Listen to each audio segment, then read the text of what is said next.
Hey guys, this is Adrian with Blitz Kids, and today we're going to be going over a very exciting game that I played in the French defense. This was a 3-2 game, so that means 3 minutes and two with a 2 second increment. And so it was very fiery, and both of us were kind of fighting a very tactical fight. And so I just thought it would be really, really exciting to show this off because you can get different flavors in the same variation depending on how you play and your opponent plays. So this was definitely one of those moments, and my opponent did get a pretty nice opening advantage, and then I was fighting the uphill battle. So the main focus of today is, kind of making things complicated. Even though this was a blitz game and time was a major factor in it, there was definitely an element of like confusing my opponent and him not knowing the correct path on how to grow his advantage. So yeah, we're gonna be going over how to keep fighting whenever you know you're maybe slightly inferior. All right. And in this game, I did end up sacrificing a whole piece, but I got a whole bunch of compensation for it. So let's just dive right into it. It's a very exciting game. So E4 was my opponent's choice. Yeah, I saw again. I played the French defense, and the idea is just to control here on E4. So yeah, I was just really trying to take over that a4 square, and depending on what he does, uh, lets me know what key squares I'm going to be taking. So he decides to play bishop to d3, which is actually a very odd move to me. Uh, the main lines are e5, e takes d5, knight to c3, and knight to d2. So by him playing bishop to d3, he kind of took me out of book a little bit. I knew I know one line goes d takes e4, and after bishop takes e4, you can play knight to f6. And now I think what would really make sense here is just bishop to f3, just to keep this diagonal nice and open. But you could also play bishop to d3 with maybe like a trick in mind. If I play like queen takes d4, then have like bishop to b5 check, knight c6, and now just queen takes d4. And maybe you can even double this up if you wanted to. So something like bishop d7, bishop takes e6 is pretty nice for me, right? So instead, insert this check and play queen takes d4. So there's a little trickery there.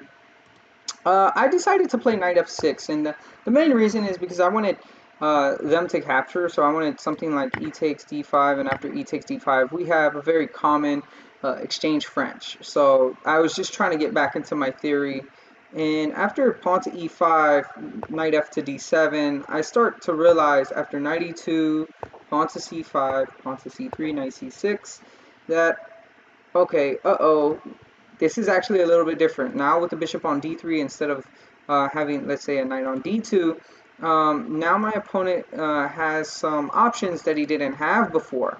So I did know that this was a little bit different, but I thought I could follow up in the same manner.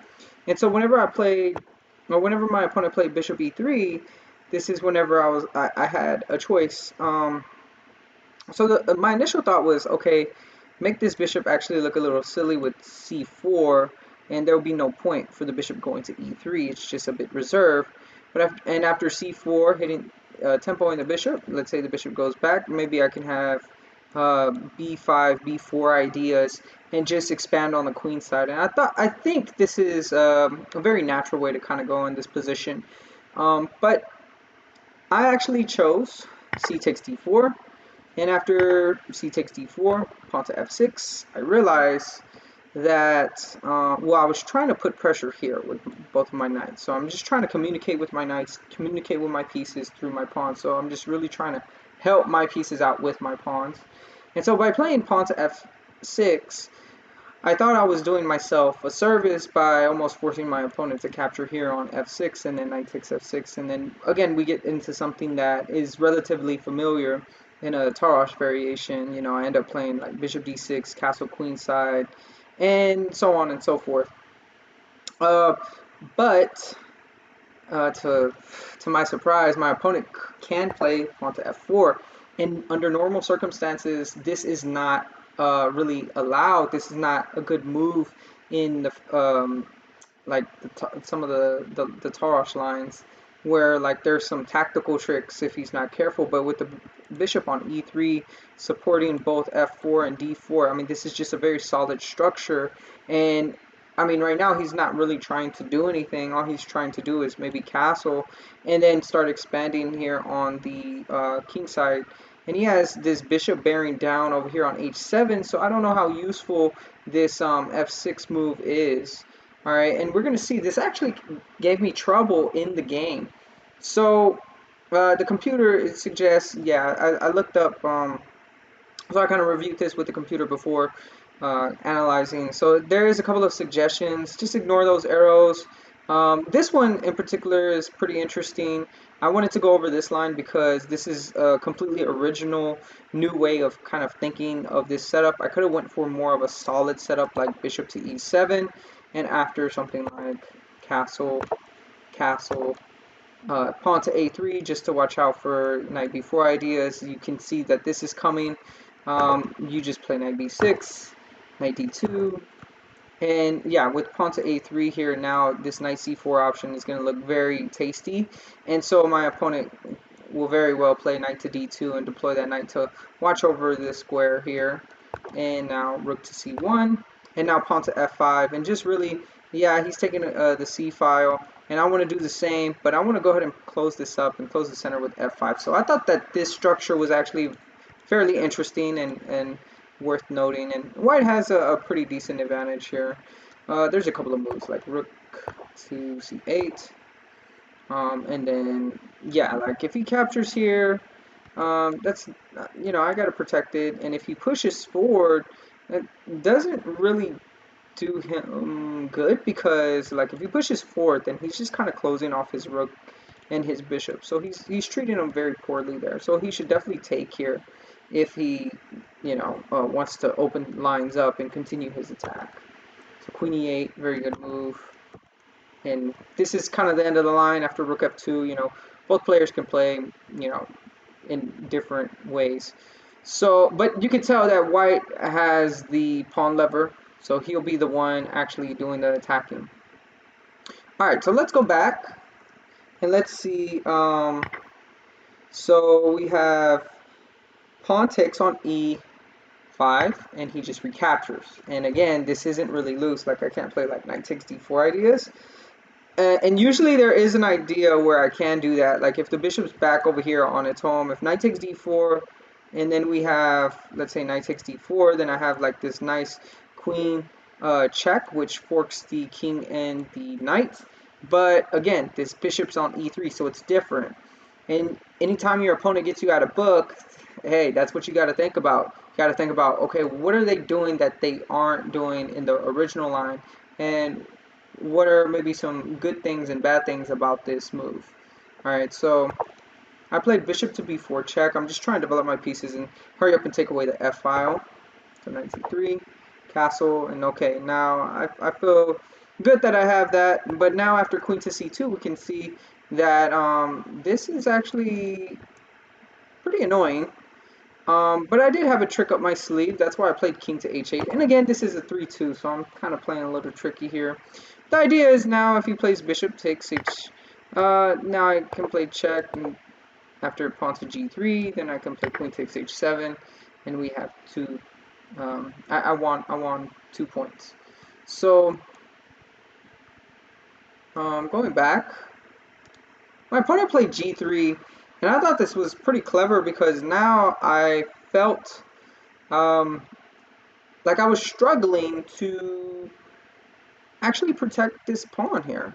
Like, how do I protect it? I can't play g6, because if I play g6, there may very well be a sacrifice there, and I just didn't really see the correct way to go about this position. But g3 is actually a blunder.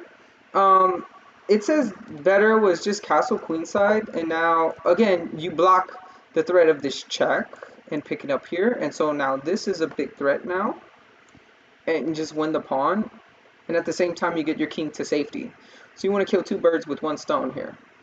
All right, and then I would follow up with maybe something like knight b6, and so on and so forth. So g3, definitely a blunder because now I actually do play knight takes e5, and this is a really good move, but I didn't follow it up correctly. I wasn't in the correct mindset. So of course d4, I did see d4, but I saw that I could probably play here, threaten the f3 check, and then push. Ooh, excuse me. Push to d4 anyway. So that's what I went for. But the correct way to play is just d4, fork the piece, and then just win your material back. I didn't do that. That wasn't too great. I played knight takes e5, tempoing this, hoping that after bishop takes h7, then I can play d4 again. If knight takes or well, sorry, not not d4 right away, but knight f3 check, maybe king to, let's say king to d1, now d4, and that will fork these two pieces, and I'm gonna win some material there. So that's what I was thinking. I can get an additional pawn, and so I went for it, but this is actually not the best move. d4 again is the best move. So let's see, my opponent castles, and now I'm like, wait a minute, how do I fork these two pieces if after, let's say, bishop takes d4, I'm just, lost. So again, I went for some more complicated matters. Now I played knight to g4, and noticing that my opponent, if he gets off this diagonal, let's say bishop to g1, getting ready for, let's say, h3, then I can play queen check, and then knight e3 would be pretty lethal because, I'm forking these, I'm forking these two pieces, and he has to give up his dark squared bishop, so I don't know if that's a super big plus, but having my dark squared bishop around would be great, and I'd have the bishop pair for the lost pawn. So that was an idea, and if he played bishop to d2, then I did see that I had knight f2 forking, so I played this move. And after bishop to d4, I played e5. I think bishop d4 was okay, but after e5, my opponent was supposed to play h3, and this is what I was calculating here. I was calculating that I can just take, I could just take, and then maybe follow it up with knight f2. So like, well, gotta be careful because there is some pretty nasty threats along this h file, and opening up this whole h file here. So like if I take, I think my opponent could probably take here. If I take here, now this is pretty major here. What happens if bishop takes h2? I mean, how do I get out of this? This is very hard, very difficult. Yeah. And all I need is like some type of, if this queen transports to h2, then this discovery check is lethal. That's game over. It's very sketchy. I would need some more calculation there, but that's very sketchy. But my opponent decided to just play bishop takes e5 because he saw that these threats are coming through. Like if he played, like, let's say bishop g1 again, I still have this check. Not that check, guys. Queen, and then I have this, and I have this push. I have a lot of threats. I have the knight e3 jump. Knight f2 is still a possibility. So my opponent felt a bit overwhelmed, so I just recaptured the bishop. So after bishop takes, knight takes. He plays bishop takes e7, but here this is where I blunder. And it doesn't really look like a blunder because it's free check, but it actually is. The best move here is just to play bishop takes e3. And then I'll be fine here because if queen takes, then I still have this queen g5 check, and after the king moves out of the way, I can actually play king takes h7. I just need to protect this knight over here with the queen. So I just thought, oh, well, why don't I protect it now with queen to g5, but not realizing my opponent can play knight f4, and after this move, rook takes d5, yeah, this isn't going to be too great. of an endgame. Yeah, so it kind of gives a couple of moves.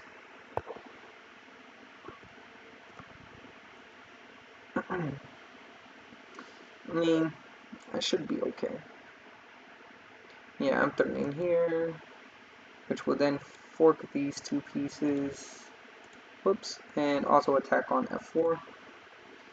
So yeah, it's fairly interesting. Let's look at the game. My opponent actually played king to b1, and this was the major blunder here that I needed to secure the win. So first I play g6, which will automatically win me the bishop. Now this is a goner. And then my opponent plays rook takes d5, but now I also set up another trap. Can you guys see it? Go ahead and pause the videos and see if you can find it. What is the best move here?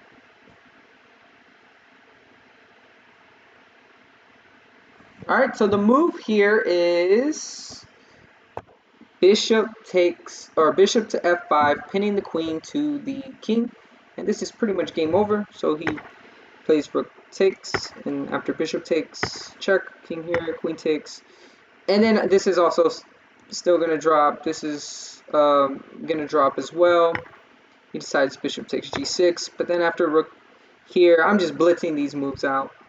My opponent plays bishop to d3, but now I just play bishop takes c3, pawn takes, rook to c8. This is a nice move, getting my last piece into the game, and we can see that the game is completely over after I pin that queen. Initiative is too strong. Oh, this is a nice move too. Now if bishop takes, which he does, there's a mate in 2. Go ahead and pause the video, see if you can find it. Alright, great. Queen takes c3, forcing king to d1, and now queen to c1, checkmate. And so this was a really awesome game because both of us did make some mistakes. And I sacrificed some material, especially in a very bad opening. And my opponent continued to put some threats, but I just had greater threats, and I didn't give up. And that's the key. Don't give up. Create threats, tricks, traps in an inferior position. Your opponent can. It doesn't matter if they have the better position. You can always come back and find a win. All right. So thank you guys, and I hope to see you soon. Bye.